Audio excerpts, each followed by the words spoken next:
Tak myslím si, že na takéto podujatie naozaj Roman nemohol zvoliť lepších aktérov, ako sú práve Geoffrey, Songa a Monfils, pretože hlavne ten Monfils mám pocit, že on hrá exhibície počas normálnych zápasov, takže je to naozaj veľký zábava, že určite bude kopu srandy s ním a Geoffrey takisto samozrejme neuveriteľný hráč, čo dosiahol v tak mladom veku a tiež veľký exhibicionista, takže aj keď to možno nie ani jeden z nich svetová jednotka, tak myslím si, že čo sa týka zábavy, tak budú ešte oveľa zaujímavejšie ako možno niektoré svetové jednotky. No a čo sa týka Martiny, samozrejme, myslím si, že je to skvelé mať na Slovensku, kde sa narodila, odkiaľ pochádza. Výhoda bude hlavne v tom mixe, že nás bude rozumieť, čo niekedy aj nevýhoda, ale aspoň takto si myslím si, tí fanúšikovia prídu skôr na svoje. Takže my sa strašne tešíme, že sa nám podarilo týchto dvoch chlapcov zabezpečiť na naše podujatia a dúfam, že urobia veľkú zábavu a zase spropagujú tenis trošku viac a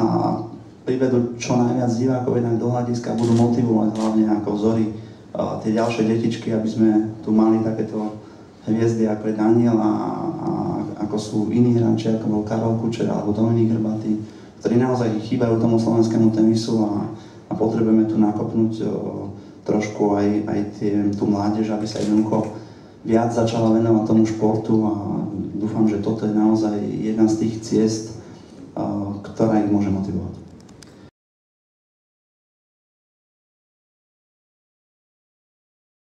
Miesto zostáva nezmenené. Začíname dvojhrou, ktorá sa bude hrať na 2 víťazné sety. Tretí set po prípade Champions tiebreak. Ghana Monfils a Geoffrey Songa. V zápäti na to po krátkej prestávke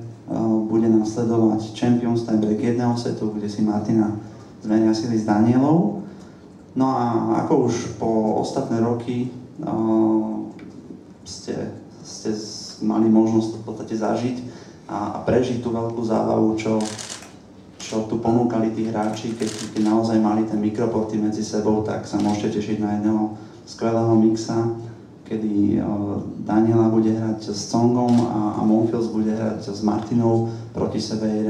jeden dlhší set, nie do 6, ale do 8 gemov.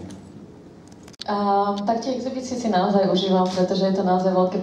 také príjemné spríjemnenie, že človek nemá žiadne tlaky, môže naozaj hrať len pre tú radosť tenisu